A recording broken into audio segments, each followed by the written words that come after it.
Hola a todos, en esta oportunidad vamos a hacer una lectura de los capítulos de Guyton. Vamos a empezar desde el capítulo número 1 hasta el último capítulo de este libro. Quiero aclarar que esto no va a ser una explicación profunda como veníamos haciendo con los videos de bioquímica y de embriología, en el cual teníamos una diapositiva, ¿sí? Y explicábamos profundamente cada proceso, cada tema. En esta oportunidad no va a ser así, sino que solamente va a ser una lectura del libro de Galton, porque sé que a muchos les ayuda esto para poder avanzar en la lectura de este libro y poder entender los temas, ¿sí? Entonces por eso solamente vamos a hacer una lectura de este libro. Obviamente que vamos a hacer una que otra explicación, pero más que nada va a ser una lectura. Así que empecemos. Capítulo número 1. Vamos a ver la organización funcional del cuerpo humano y control del medio interno. La fisiología es la ciencia que pretende explicar los mecanismos físicos y químicos responsables del origen, desarrollo y progresión de la vida. Cada tipo de vida, desde el virus más simple hasta el árbol más grande o el complicado ser humano, posee sus propias características funcionales, por lo que la mayoría de las funciones fisiológicas pueden separarse en fisiología vírica, fisiología bacteriana, fisiología celular, fisiología vegetal, fisiología de los invertebrados, fisiología de los vertebrados, fisiología de los mamíferos, fisiología humana y muchas otras subdivisiones. Obviamente que este libro estudia la fisiología humana. Fisiología humana. La ciencia de la fisiología humana intenta explicar las características y mecanismos específicos del cuerpo humano que hacen que sea un ser vivo. El hecho de mantenerse vivo es el resultado de sistemas de control complejos. El hambre nos hace buscar alimentos y el miedo nos lleva a buscar refugio. Las sensaciones de frío nos impulsan a buscar medios para calentarnos y otras fuerzas nos hacen buscar compañía y reproducirnos. El hecho de que seamos seres que perciben, sienten y aprenden forma parte de esta secuencia automática de la vida. Estos atributos especiales nos permiten existir en situaciones muy variables que en caso contrario harían imposible la vida. Las células como unidades vivas del cuerpo. La unidad viva básica del cuerpo es la célula. Cada órgano es un agregado de muchas células diferentes que se mantienen unidas mediante estructuras de soportes intercelulares. Cada tipo de célula está especialmente adaptada para realizar una o más funciones concretas. Por ejemplo, los eritrocitos, que son las células de la sangre, cuya cantidad asciende aproximadamente a 25 billones en cada ser humano, transportan el oxígeno desde los pulmones a los tejidos. Aunque los eritrocitos son las más abundantes entre todas las células corporales, hay 75 billones de células más de otros tipos que realizan funciones diferentes. El cuerpo en su conjunto contiene en torno a 100 billones de células. Aunque las múltiples células del cuerpo son muy diferentes entre sí, todas ellas tienen determinadas características básicas que son similares. Por ejemplo, el oxígeno reacciona con los hidratos de carbono, grasas y proteínas para liberar la energía necesaria para mantener las funciones de todas las células. Por otra parte, los mecanismos químicos generales que permiten cambiar los nutrientes en energía son básicamente los mismos en todas las células y todas las células liberan los productos de sus reacciones químicas en los líquidos circundantes. Además, prácticamente todas las células tienen la capacidad de reproducirse formando más células de su propia estirpe. Por fortuna, cuando se destruyen células de un tipo en particular, el resto de las células de este tipo generan nuevas células hasta rellenar el cupo. Bien, líquido extracelular, el medio interno. El 60% del cuerpo humano del adulto es líquido, principalmente una solución acuosa de iones y otras sustancias, si bien casi todo este líquido queda dentro de las células y se conoce como líquido intracelular. Aproximadamente una tercera parte se encuentra en los espacios exteriores a las células y se denomina líquido extracelular. Este líquido extracelular está en movimiento constante por todo el cuerpo y se transporta rápidamente en la sangre circulante para mezclarse después entre la sangre y los líquidos tisulares por difusión a través de las paredes de los capilares. ¿Sí? Acá vamos a hacer un parante porque esto es muy importante. El líquido, los líquidos corporales se subdividen, como lo dice en el texto, en líquido intracelular y extracelular, ¿sí? Supongamos que acá tenemos una célula, este redondito que les dibujo acá. El líquido que está dentro de esta célula se va a llamar líquido intracelular, ¿está bien? Y todo líquido que esté por fuera de esta célula se va a llamar líquido extracelular. Este líquido extracelular que está por fuera de la célula suele subdividirse en líquido intersticial y líquido intravascular o plasma, ¿ok? Eso lo van a ver mucho más adelante cuando sigamos avanzando con la lectura de este libro. Pero es muy importante recalcarlo porque estos líquidos tienen composiciones diferentes, entonces es importante que lo tengan en cuenta. Ahora bien, continuamos. En el líquido extracelular están los iones y nutrientes que necesitan las células para mantenerse vivas, por lo que todas ellas viven esencialmente en el mismo entorno del líquido extracelular. Por este motivo, el líquido extracelular también se denomina medio interno del organismo, o milieu interium, un término que fue introducido hace más de 150 años por el gran fisiólogo francés del siglo XIX, Claude Bernard. Las células son capaces de vivir y realizar sus funciones especiales siempre que este medio interno disponga de las concentraciones adecuadas de oxígeno, glucosa, distintos iones, aminoácidos, sustancias grasas y otros componentes. Diferencias entre los líquidos extracelular e intracelular. Esto se pregunta mucho, ¿sí? Las diferencias entre los líquidos extracelular e intracelular. Veamos cuáles son estas diferencias. El líquido extracelular contiene grandes cantidades de sodio, cloruro y bicarbonato, más nutrientes para la célula como oxígeno, glucosa, ácidos grasos y aminoácidos. También contiene dióxido de carbono que se transporta desde las células a los pulmones para ser excretado junto con otros residuos celulares que se transportan a los riñones para su excreción. El líquido intracelular es muy distinto del líquido extracelular. Por ejemplo, contiene grandes cantidades de iones potasio, magnesio y fosfato en lugar de los iones sodio y cloruro que se encuentran en el líquido extracelular. Los mecanismos especiales de transporte de iones a través de la membrana celular mantienen las diferencias en la concentración de iones entre los líquidos extracelular e intracelular. Estos procesos de transporte se comentan en el capítulo 4. Homeostasis, mantenimiento de un medio interno casi constante. En 1929, el fisiólogo estadounidense Walter Cannon acuñó el término homeostasis para referirse al mantenimiento de unas condiciones casi constantes del medio interno. Esencialmente todos los órganos y tejidos del organismo realizan funciones que colaboran en el mantenimiento de estas condiciones relativamente constantes. Por ejemplo, los pulmones aportan el oxígeno al líquido extracelular para reponer el oxígeno que utilizan las células. Los riñones mantienen constantes las concentraciones de iones y el aparato digestivo aporta los nutrientes. Los diversos iones, nutrientes, productos de desecho y otros componentes del organismo están regulados normalmente dentro de un intervalo de valores no poseen valores fijos. Para algunos de estos componentes, el intervalo en cuestión es extremadamente reducido. Por ejemplo, las variaciones en la concentración de iones hidrógeno en la sangre se sitúan por lo general por debajo de 5 nanomoles por litro, ¿sí? Y acá lo pueden ver. Esto me lo preguntaron una vez en un examen de fisiología, en un múltiple opción. La concentración de sodio en sangre está también estrechamente regulada, ¿sí? Estrechamente regulada, y varía en general en unos milimoles por litro. Aun cuando existan cambios importantes en la ingestión de sodio, sin embargo, estas variaciones en la concentración de sodio son al menos 1 millón de veces superiores a las de iones de hidrógeno.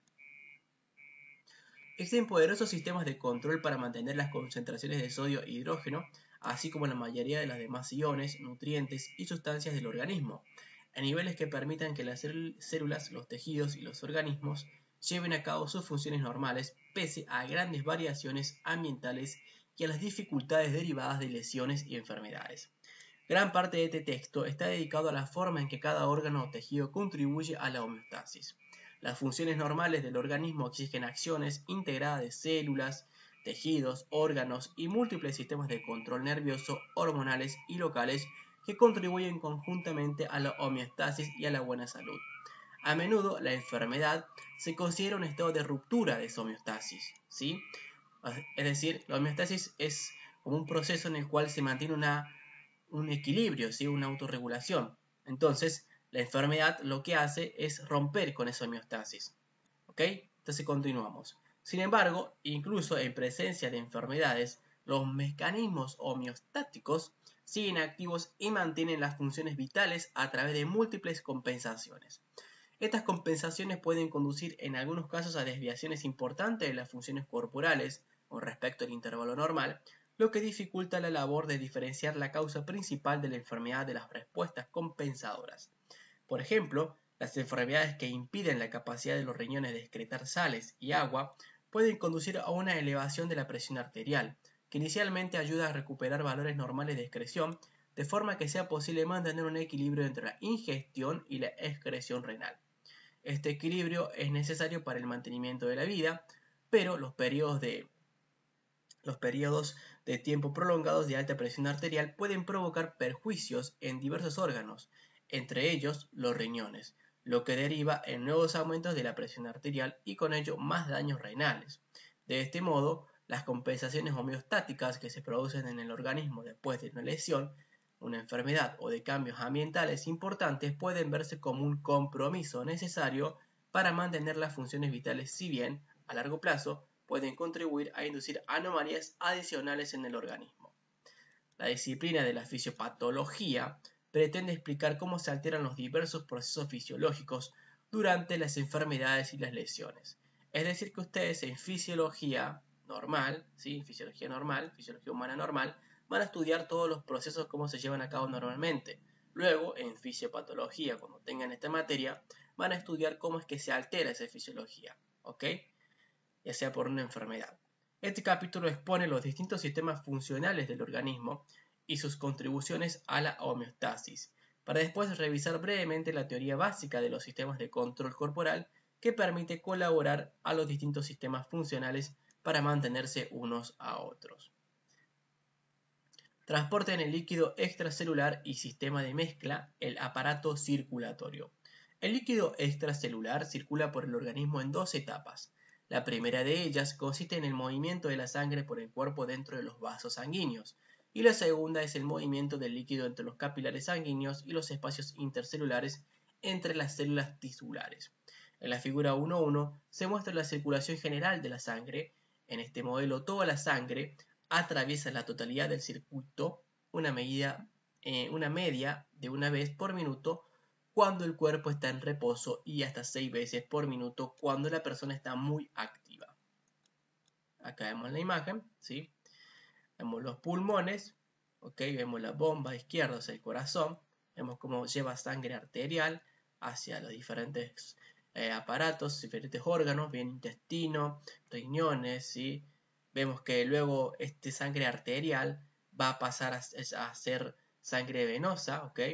Va a pasar hacia las venas, ¿sí? Vamos a ver, acá tenemos el extremo venoso y vuelve a la bomba derecha del corazón, ¿ok? Liberando obviamente esta sangre, digamos, venosa que contiene todo el dióxido de carbono, haciendo que pase hacia los pulmones, hacia los alvéolos y que sean luego excretados por los pulmones de dióxido de carbono. Entonces decimos que la sangre arterial, esto lo van a ver más adelante cuando veamos circulatorio, la sangre arterial está oxigenada, ¿sí? Es una sangre rica en oxígeno y este oxígeno va pasando a medida que va circulando en la sangre por los diferentes tejidos del cuerpo. Este oxígeno va pasando hacia los tejidos, ¿sí?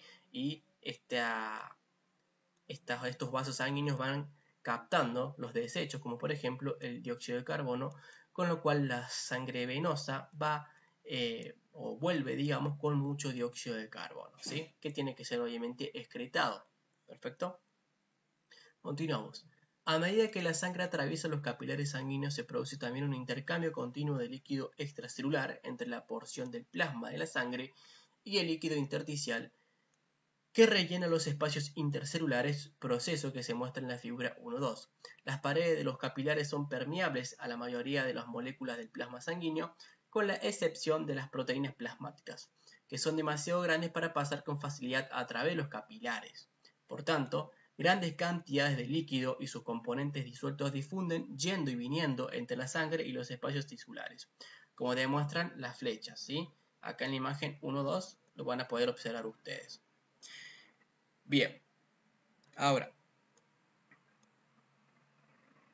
este proceso de difusión se debe al movimiento cinético de las moléculas en el plasma y en el líquido intersticial.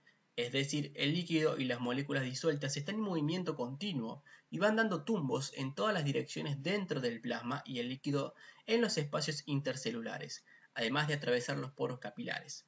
Pocas células se encuentran a más de 50 micrómetros de un capilar, lo que garantiza la difusión de casi cualquier sustancia desde el capilar hacia la célula en pocos segundos, es decir, que el líquido extracelular de cualquier zona del organismo, tanto en el plasma como en el líquido intersticial, se está mezclando continuamente, manteniendo la homogeneidad del líquido extracelular en todo el organismo. Bien, acá vemos la imagen en la cual vemos la difusión del líquido y de los componentes disueltos a través de las paredes de los capilares y a través de los espacios intersticiales. Perfecto. Bien. Origen de los nutrientes en el líquido extracelular, aparato respiratorio. En la figura 1.1 se muestra que cada vez que la sangre atraviesa el organismo, también fluye por los pulmones y capta oxígeno a través de los alvéolos, adquiriendo el oxígeno que necesitan las células. La membrana que separa los alvéolos y la luz de los capilares pulmonares, la membrana alveolar, tiene un grosor de solo 0,4 a 2 micrómetros y el oxígeno difunde rápidamente por el movimiento molecular a través de esta membrana para entrar en la sangre. Esto obviamente lo van a ver mucho mejor en respiratorio, más detalladamente. Aparato digestivo.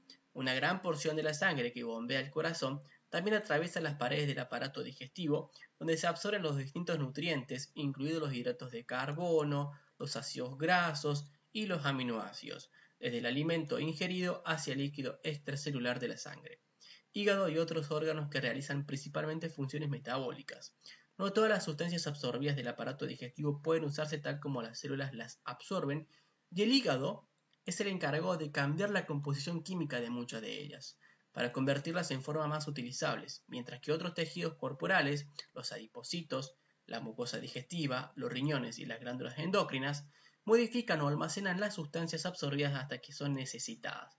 El hígado elimina también ciertos residuos producidos en el cuerpo y las sustancias tóxicas que se ingieren. Aparato locomotor. ¿De qué forma contribuye el aparato locomotor a la homeostasis? La respuesta es evidente y sencilla.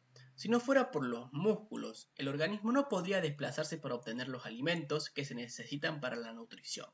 El aparato locomotor también permite la movilidad como protección frente al entorno, sin la cual todo el organismo, incluidos sus mecanismos homeostáticos, sería destruido. Y acá ven la importancia del aparato locomotor. Eliminación de los productos finales metabólicos. Eliminación del dióxido de carbono en los pulmones.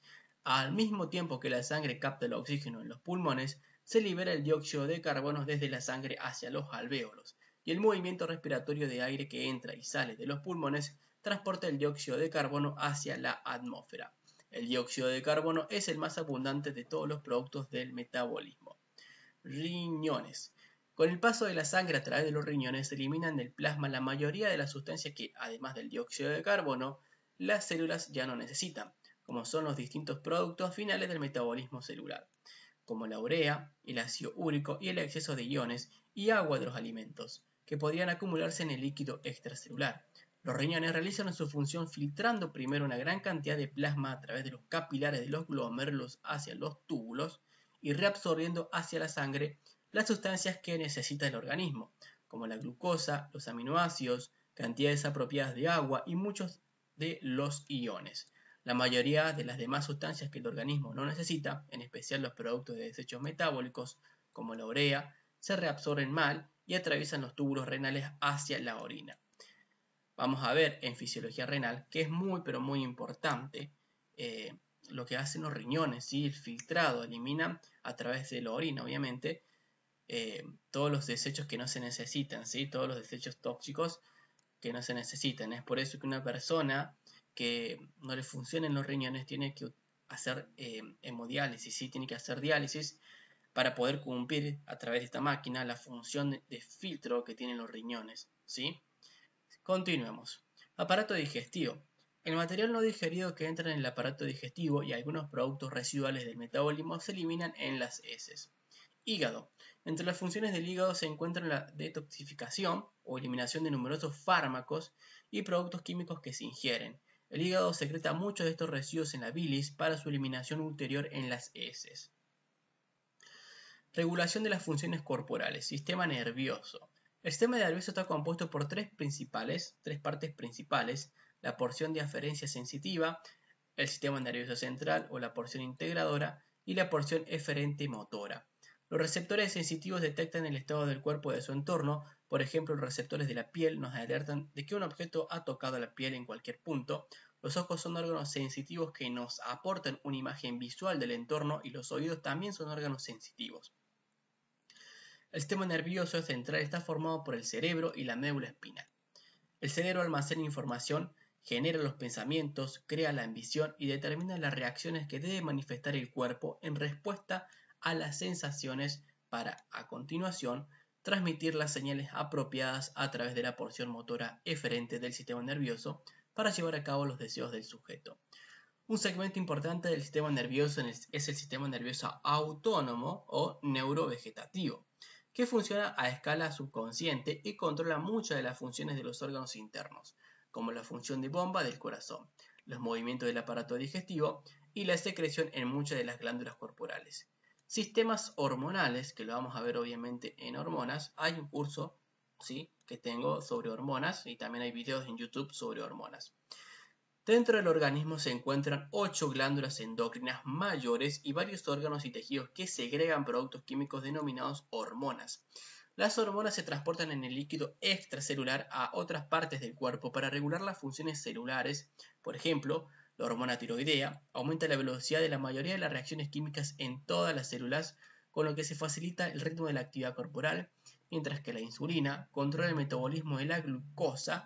Las hormonas córticos suprarrenales controlan los iones sodio y potasio y el metabolismo proteico, y la hormona paratiroidea controla el calcio y el fosfato en el hueso. Por tanto, las hormonas proporcionan un sistema de regulación que complementa al sistema nervioso. El sistema nervioso regula numerosas actividades musculares y secretoras del organismo, mientras que el sistema hormonal regula muchas de las funciones metabólicas. Normalmente, los sistemas nerviosos y hormonales trabajan de forma coordinada para controlar esencialmente todos los sistemas orgánicos del cuerpo. Protección del cuerpo. Sistema inmunitario. El sistema inmunitario está formado por glóbulos blancos, células tisulares derivadas de los glóbulos blancos, el timo, los nódulos linfáticos y los vasos linfáticos que protegen el cuerpo de patógenos como bacterias, virus, parásitos y hongos. El sistema inmunitario proporciona un mecanismo para el que el cuerpo, 1. diferencie sus propias células de las células y sustancias extrañas, y 2. destruya al invasor por fagocitosis o mediante la producción de linfocitos sensibilizados o proteínas especializadas, por ejemplo, anticuerpos, que destruyen o neutralizan al invasor. Sistema tegumentario, estamos hablando acá de la piel, ¿sí?, y los diversos tejidos. Bien, la piel y sus diversos anejos, como el pelo, las uñas, las glándulas y otras estructuras, cubren, amortiguan y protegen los tejidos profundos y los órganos del cuerpo, y en general definen una frontera entre el medio corporal interno y el mundo exterior. El sistema tegumentario es importante también para la regulación de la temperatura y la excreción de los residuos, y proporciona una interfaz sensorial entre el cuerpo y el medio exterior. La piel suele comprender entre aproximadamente el 12 y el 15% del peso corporal. Reproducción. A veces no se considera que la reproducción sea una función homeostática, aunque ayuda a mantener la homeostasis generando nuevos seres que ocuparán el lugar de aquellos que mueren. Dicho así, puede sonar como un uso abusivo del término homeostasis, pero nos muestra que, en el análisis final, todas las estructuras corporales están esencialmente organizadas de tal forma que ayudan a mantener el automatismo y la continuidad de la vida. Sistema de control del organismo. El cuerpo humano contiene miles de sistemas de control. Algunos de los más intrincados de estos sistemas son los de control genético, que actúan en todas las células para mantener el control de las funciones intracelulares y extracelulares. Esta materia se comenta con más detalle en el capítulo 3. Hay muchos otros sistemas de control que actúan dentro de los órganos para controlar las funciones de sus componentes. Otros actúan a través de todo el organismo para controlar las interrelaciones entre los órganos, como por ejemplo el aparato respiratorio, que actúa asociado al sistema nervioso y regula la concentración de dióxido de carbono en el líquido extracelular. El hígado y el páncreas regulan la concentración de glucosa en el líquido extracelular y los riñones regulan las concentraciones de hidrógeno, sodio, potasio, fosfato y otros iones en el líquido extracelular. Ejemplo de mecanismo de control. Regulación de las concentraciones de oxígeno y dióxido de carbono en el líquido extracelular. Como el oxígeno es una de las principales sustancias que requieren las reacciones químicas de las células, el organismo tiene un mecanismo de control especial para mantener una concentración casi exacta y constante de oxígeno en el líquido extracelular. Este mecanismo depende principalmente de las características químicas de la hemoglobina, una proteína muy importante. Esta hemoglobina, que está presente en todos los eritrocitos, ¿sí? Una pregunta de examen que se suele hacer siempre es ¿en dónde está la hemoglobina? Y muchos no lo saben contestar. Pues bueno, la hemoglobina está dentro de los eritrocitos, ¿sí? Los eritrocitos son una célula de la sangre, ¿bien? Es también llamado glóbulo rojo, es el encargado de transportar oxígeno, ¿sí?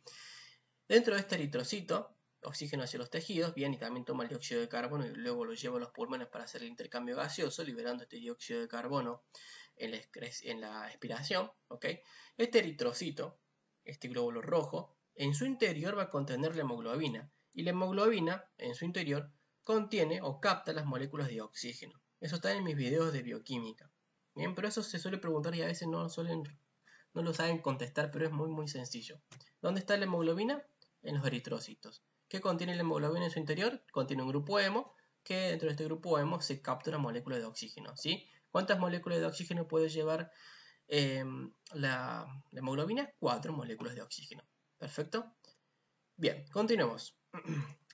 La hemoglobina se combina con el oxígeno a medida que la sangre atraviesa los pulmones. Posteriormente, cuando la sangre atraviesa los capilares tisulares, su propia afinidad química por el oxígeno permite que no lo libere en los tejidos si ya hay demasiado. Sin embargo, si la concentración de oxígeno en el líquido tisular es demasiado baja, se libera oxígeno suficiente para restablecer una concentración adecuada. Es decir, la regulación de la concentración de oxígeno en los tejidos se basa principalmente en las características químicas de la hemoglobina, regulación que se conoce como función amortiguadora del oxígeno de la hemoglobina. ¿Sí? Algo que también me lo han preguntado en respiratorio, en un examen, me tomaban básicamente el aparato respiratorio. Esta función amortiguadora de oxígeno de la hemoglobina. Bien.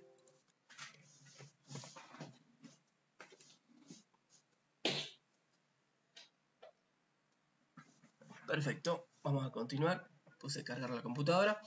Bien, la concentración de dióxido de carbono en el líquido extracelular está regulada de una forma muy diferente. El dióxido de carbono es el principal producto final de las reacciones oxidativas de las células. Si todo el dióxido de carbono que se forma en ellas se acumulara en los líquidos tisulares, todas las reacciones que aportan oxígeno a las células cesarían. Por fortuna, una concentración mayor de lo normal de dióxido de carbono en la sangre excita el centro respiratorio, haciendo que la persona tenga una respiración rápida y profunda. Esto aumenta la expiración de dióxido de carbono y por tanto elimina el exceso de dióxido de carbono de la sangre y los líquidos tisulares. Este proceso continúa hasta que la concentración se vuelve a la normalidad. Hay un video en mi canal que es sobre la regulación de estos factores, ¿sí? Lo van a poder encontrar en el canal o en el curso de Udemy en bioquímica. Bien, continuamos. Regulación de la presión arterial, perdón. Hay varios sistemas que contribuyen a la regulación de la presión arterial.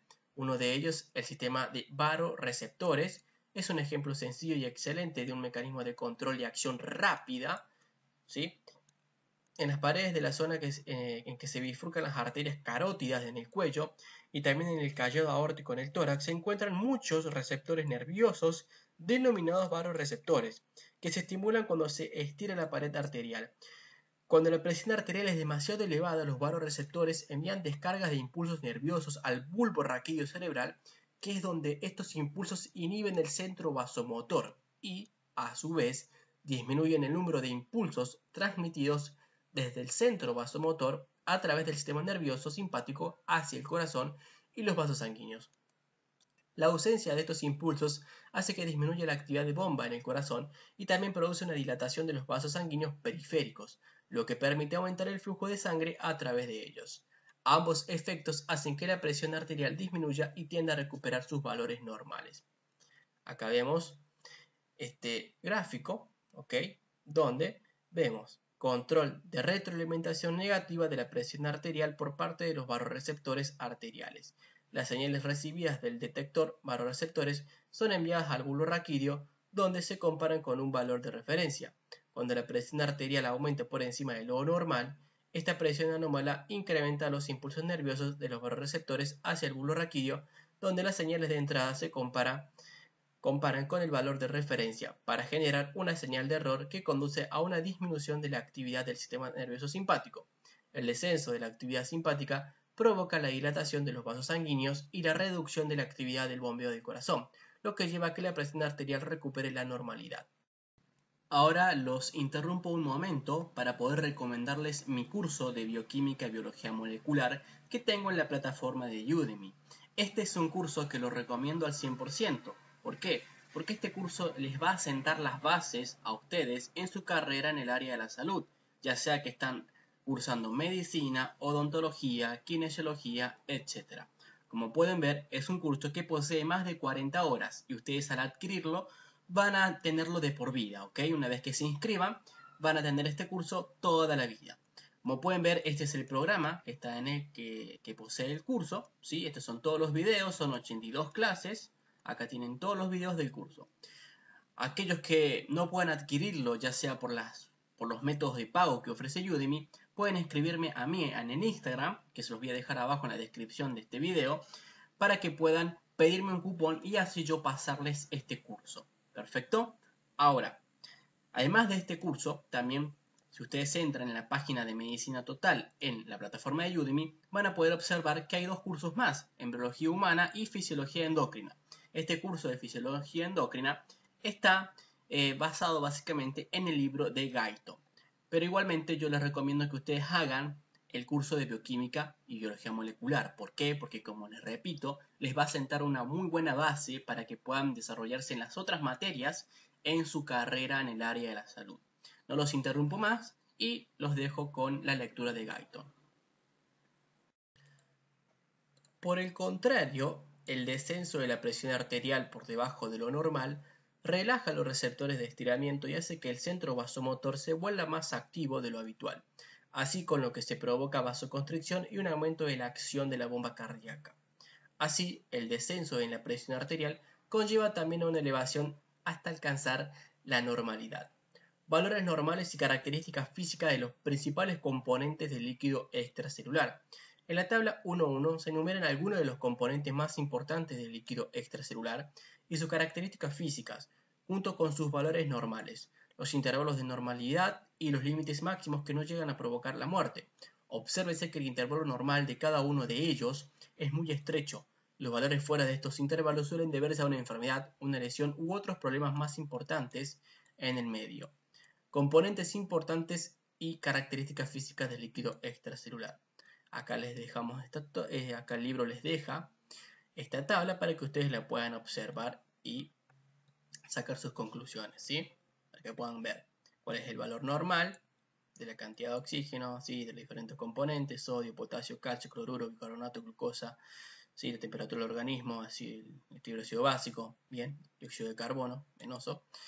Pueden ver cuál es su valor normal y pueden ver cuál sería el intervalo en el cual se tiene que mantener un intervalo normal y cuál sería el límite mortal aproximado a corto plazo. Bien, y acá están las unidades en las cuales están estas medidas. Perfecto, eso es para que ustedes lo analicen. Lo más importante es conocer los límites por encima de los cuales estas alteraciones provocan la muerte. Por ejemplo, un aumento de la temperatura del organismo de tan solo 7 grados centígrados por encima de la normalidad provoca un ciclo vicioso en el cual aumenta el metabolismo celular y se destruyen las células.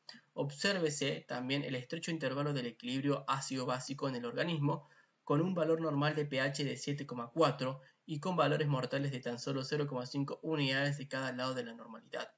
Otro factor importante es la concentración de ion potasio, porque siempre que disminuya a menos de un tercio de la normalidad, es probable que la persona quede paralizada debido a que los nervios ya no pueden transportar las señales. Es muy importante el potasio en este transporte de señales, ¿sí? Eso lo vamos a ver en unos capítulos más adelante. Por el contrario, cuando la concentración de ion potasio aumenta 2 o más veces por encima de lo normal, es probable que el músculo cardíaco esté muy deprimido. Además, cuando la concentración de ion calcio se reduce a la mitad de la normalidad, aparecen contracciones tetánicas de los músculos de todo el cuerpo por la generación espontánea de un número excesivo de impulsos nerviosos en los nervios periféricos. Cuando la concentración de glucosa disminuye por debajo de la mitad de lo normal, se desarrolla una irritabilidad mental extrema y en ocasiones incluso aparecen convulsiones. Estos ejemplos deberían bastar para apreciar el importante valor e incluso la necesidad del gran número de sistemas de control que mantienen el buen funcionamiento del organismo. Ante la ausencia de cualquiera de ellos, puede producirse una disfunción grave del organismo e incluso la muerte. Característica de los sistemas de control. Los ejemplos mencionados de los mecanismos de control homeostáticos son solo algunos de los muchos miles que actúan en el organismo, y todos ellos poseen algunas características comunes que se exponen en la presente sección. Retroalimentación negativa de la mayoría de los sistemas de control. El concepto de retroalimentación negativa es muy importante, ¿sí? Tienen que tener muy en cuenta ustedes en la fisiología. La mayoría de los sistemas de control del organismo actúan mediante una retroalimentación negativa, que podemos comprender mejor si revisamos algunos de los sistemas de control homeostáticos que hemos mencionado. Al hablar de la regulación de la concentración del dióxido de carbono, la ventilación pulmonar aumenta cuando dicha concentración se eleva en el líquido extracelular. A su vez, el aumento de la ventilación pulmonar disminuye la concentración de dióxido de carbono en el líquido extracelular, porque los pulmones expiran cantidades mayores de dióxido de carbono del organismo. En otras palabras, la concentración elevada de dióxido de carbono inicia una serie de sucesos que disminuyen la concentración hacia la normalidad, lo que es una señal negativa para iniciar el estímulo. Por el contrario, una concentración de dióxido de carbono que disminuye demasiado produce una retroalimentación que tiende a aumentar la concentración. Esta respuesta también es negativa para iniciar el estímulo.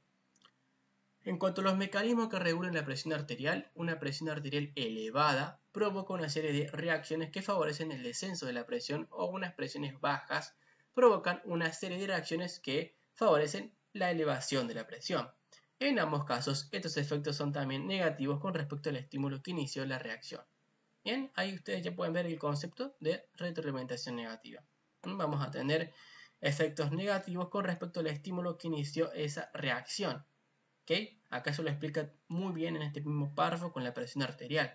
Y tenemos una presión arterial elevada, que es el estímulo que inició esa reacción, ¿sí? Una presión arterial elevada. Esta presión arterial elevada va a provocar una serie de reacciones que van a favorecer el descenso de la presión, o unas presiones bajas. Por el contrario, ahora, unas presiones bajas van a provocar una serie de reacciones que van a favorecer a una elevación de la presión. Ahí pueden ver ustedes cómo se autorregula esto por medio de retroalimentación negativa, es decir, que se inició un estímulo en el cual por respuesta va a tener un efecto negativo con respecto al estímulo que inició la reacción. ¿Está bien? Por tanto, en general, si algún factor se vuelve excesivo o deficiente, un sistema de control inicia una retroalimentación negativa que consiste en una serie de cambios que devuelven a ese factor hacia un determinado valor medio, con lo que se mantiene la homeostasis. Ganancia de un sistema de control. Esto no se suele tomar, pero bueno, lo leemos. El grado de eficacia con el que un sistema de control mantiene las condiciones constantes está determinado por la ganancia de la retroalimentación negativa. Por ejemplo, supongamos que se transfiere un gran volumen de sangre a una persona cuyo sistema de control de la presión en los vasoreceptores no está funcionante y que su presión arterial se eleva de un valor normal de 100 milímetros de mercurio hasta 175 milímetros de mercurio. Supongamos entonces que el mismo volumen de sangre se inyecta a la misma persona cuando el sistema de vasoreceptores está funcionando correctamente, y que esta vez la presión arterial aumenta solo 25 milímetros de mercurio. Es decir, el sistema de control por retroalimentación ha provocado una corrección de menos 50 milímetros de mercurio, es decir, desde 175 milímetros de mercurio hasta 125 milímetros de mercurio. Queda un incremento de la presión de más 25, que se conoce como error, lo que significa que el sistema de control no tiene una eficacia del 100% para prevenir los cambios. La ganancia del sistema se calcula utilizando la fórmula siguiente, o la siguiente fórmula, que es ganancia es igual a corrección sobre error. Es decir, en el ejemplo del sistema de vasoreceptores, la corrección es de menos 50 y el error que persiste es de más 25. Por tanto, la ganancia del sistema de barroreceptores de esa persona en cuanto al control de la presión arterial es de menos 50 dividido por más 25 o menos 2. Es decir, un trastorno que aumente o disminuya la presión arterial tiene un efecto de tan solo un tercio de lo que ocurriría si no actuara el sistema de control. Las ganancias de algunos otros sistemas de control fisiológico son mucho mayores que las del sistema de barroreceptores. Por ejemplo, la ganancia del sistema de control de la temperatura interna del organismo cuando una persona está expuesta a un clima frío moderado es de menos 33, de lo que se deduce que el sistema de control de la temperatura es mucho más eficaz que el sistema de control de la presión mediante barroreceptores. La retroalimentación positiva a veces provoca círculos viciosos y la muerte. También tenemos una retroalimentación positiva, que hay un ejemplo que yo se los doy en los videos de hormonas femeninas, ¿sí? Pero bueno, leamos lo que dice acá. ¿Por qué la mayoría de los sistemas de control del organismo actúan utilizando una retroalimentación negativa y no una retroalimentación positiva? Si se tiene en cuenta la naturaleza de la retroalimentación positiva, resulta evidente que no consigue la estabilidad, sino la inestabilidad, y en algunos casos puede causar la muerte. En la figura 1.4, que ya la vamos a ver, se muestra un ejemplo en el que puede llegarse a la muerte como consecuencia de la retroalimentación positiva. En ella se ilustra la eficacia del bombeo del corazón, demostrándose que el corazón de un ser humano sano bombea aproximadamente 5 litros de sangre por minuto. Si una persona tiene bruscamente una hemorragia de 2 litros, la cantidad de sangre del organismo disminuye hasta un nivel tan bajo que no queda sangre suficiente para que el corazón bombee eficazmente. En consecuencia, cae la presión arterial y disminuye el flujo de sangre que llega hacia el músculo cardíaco a través de los vasos coronarios. Este escenario lleva a que el corazón se debilite. El efecto de bomba pierde eficacia, disminuye aún más el flujo de sangre coronario y el corazón se debilite aún más. Este ciclo se repite una y otra vez hasta que se produce la muerte.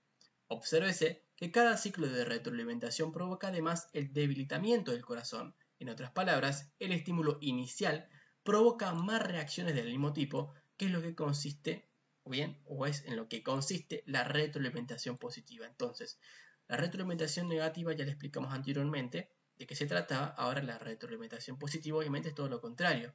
Ahora tenemos un estímulo inicial que va a provocar más reacciones de ese mismo tipo, ¿sí? En cambio, en el otro lado, en la retroalimentación negativa, teníamos estímulo inicial que provocaba un efecto contrario, y ese efecto contrario permitía mantener un equilibrio.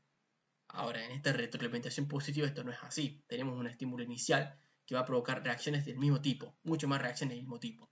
Bien, perfecto. Acá pueden ver ustedes este gráfico, ¿sí? Lo pueden analizar, ¿ok? Del ejemplo que dio el libro de la hemorragia.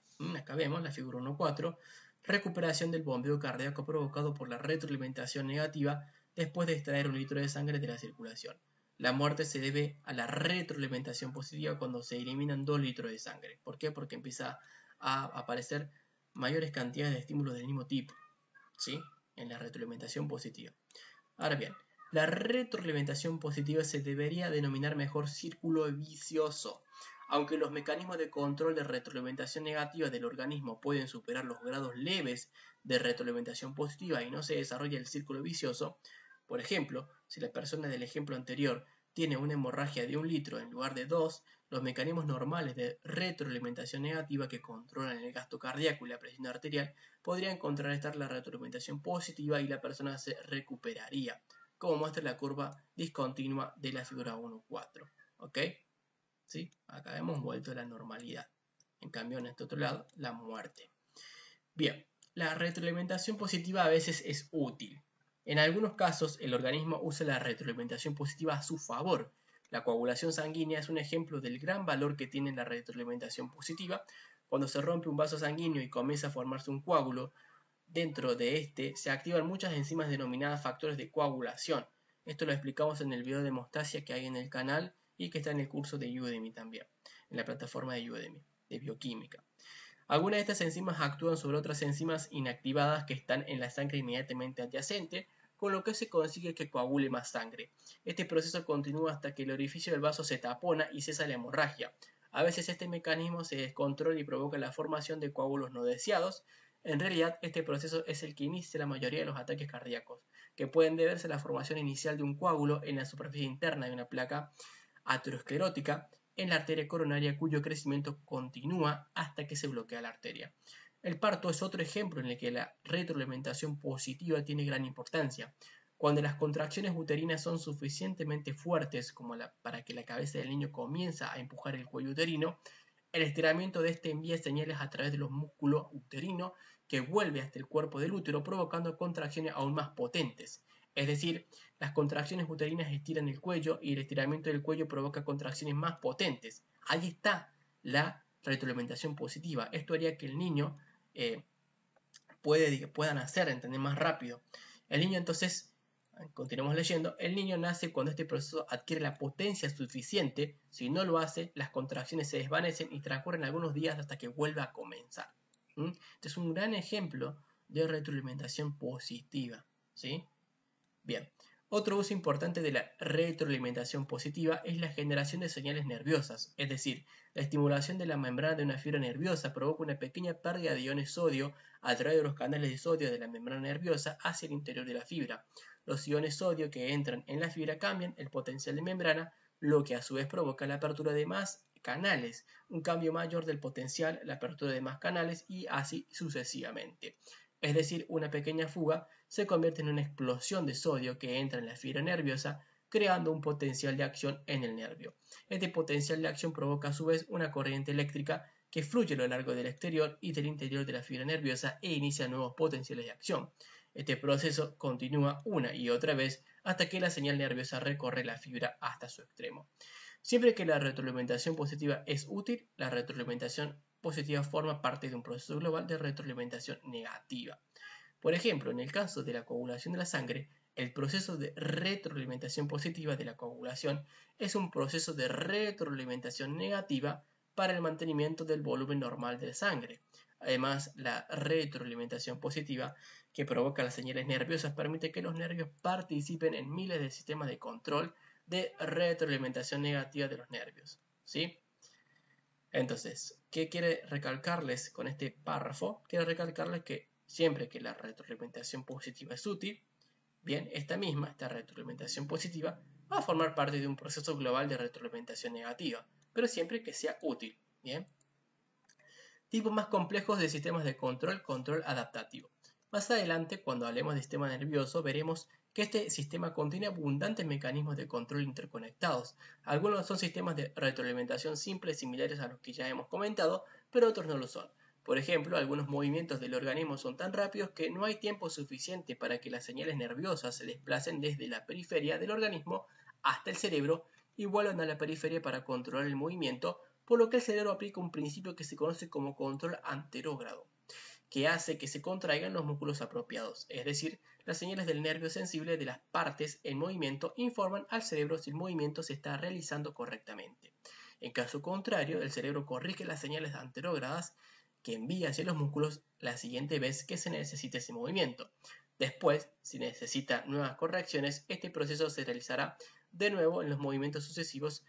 Es lo que se denomina control adaptativo, que en cierto sentido es una retroalimentación negativa retardada. En resumen, comprobamos los complejos que pueden ser los sistemas de control de retroalimentación del organismo. La vida de una persona depende de todos ellos, por lo que una gran parte de la presente obra se dedica a comentar estos mecanismos vitales. Resumen, automatismo del organismo. El objetivo de este capítulo ha sido señalar, en primer lugar, la organización global del organismo y, en segundo lugar, los medios por los que cada parte del organismo actúa en armonía con las demás. Para resumir, el organismo es en realidad un ente social formado por 100 billones de células organizadas en distintas estructuras funcionales, algunas de las cuales se conocen como órganos. Cada estructura funcional contribuye con su parte al mantenimiento de las condiciones homeostáticas del líquido extracelular, que se denomina medio interno. Mientras se mantengan las condiciones normales en el medio interno, las células del organismo continuarán viviendo y funcionando correctamente. Cada célula se beneficia de la homeostasis y a su vez contribuye a su mantenimiento. Esta interrelación recíproca proporciona un automatismo continuo del organismo hasta que uno o más sistemas funcionales pierden su capacidad de contribuir con su parte a la funcionalidad. Cuando esto sucede, todas las células del organismo sufren. La disfunción extrema provoca la muerte y la disfunción moderada provoca la enfermedad. Y con esto hemos terminado el primer capítulo de Guyton. Espero que les pueda servir.